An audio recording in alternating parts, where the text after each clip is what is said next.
അസ്സലാമലൈക്കും. തരി biryani.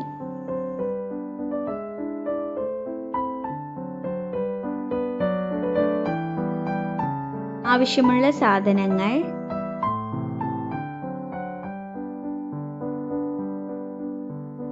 1 table spoon ഓയിലും 1 ടേബിൾ സ്പൂൺ ഗീയും ചേർത്ത് 6 മീഡിയം സൈസ് സവാള കട്ട് ചെയ്തത് ചേർക്കുക. മീഡിയം ഫ്ലെയിമിലിട്ട് നന്നായി വഴറ്റുക.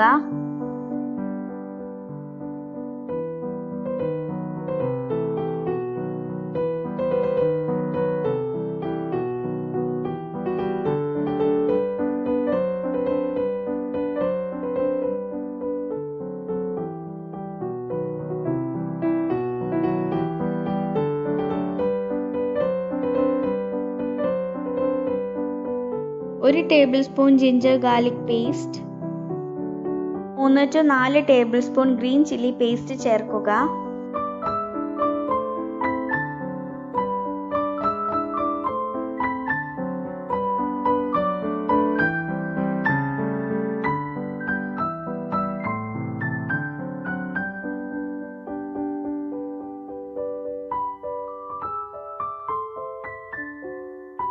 മുക്കാൽ കിലോഗ്രാം ബീഫ് എല്ലില്ലാത്ത ചെറുതായി കട്ട് ചെയ്തത് ചേർക്കുക.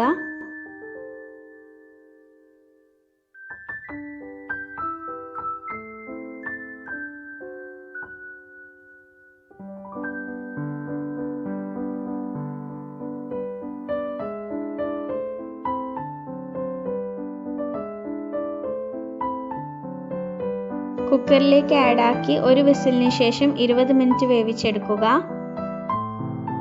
2 കപ്പ് തരി വറുക്കാൻ 1 ടേബിൾ സ്പൂൺ ഓയിലും 1 ടേബിൾ സ്പൂൺ ഗീയും ചേർത്ത് അതിലേക്ക് തരി ചേർക്കുക.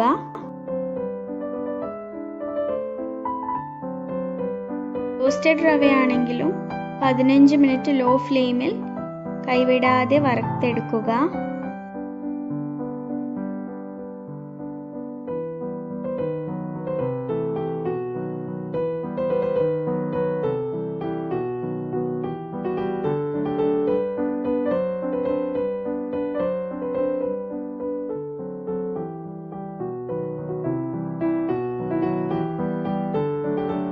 മസാല വെന്തതിന് ശേഷം ബിരിയാണി മസാല പോലെ നന്നായി വറ്റിച്ചെടുക്കുക. 1 to 2 ചെറിയ ചെറുനാരങ്ങയുടെ നീര് ചേർക്കുക.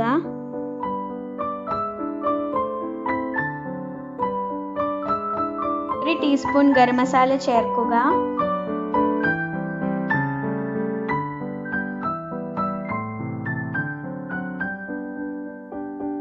വറ്റിച്ചെടുത്ത മസാലയുടെ മുകളിലേക്ക് റവ ചേർക്കുക. ആവശ്യത്തിന് ഉപ്പ് ചേർക്കുക. 1 കപ്പ് റവക്ക് 1.5 കപ്പ് ചൂടുള്ള വെള്ളം ചേർക്കുക. ബിരിയാണിയേക്കാൾ എളുപ്പവുമാണ്, നല്ല ടേസ്റ്റുമാണ് തരി ബിരിയാണി. നന്നായി മിക്സ് ചെയ്ത് ലോ ഫ്ലെയിമിൽ 10 മിനിറ്റ് ദം ചെയ്യുക.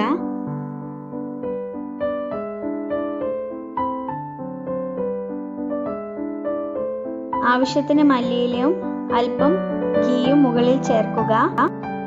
ചൂടോടെ സെർവ് ചെയ്യാൻ എളുപ്പത്തിലുള്ള തരി ബിരിയാണി റെഡി. എല്ലാവരും ട്രൈ ചെയ്ത് please like, share and subscribe.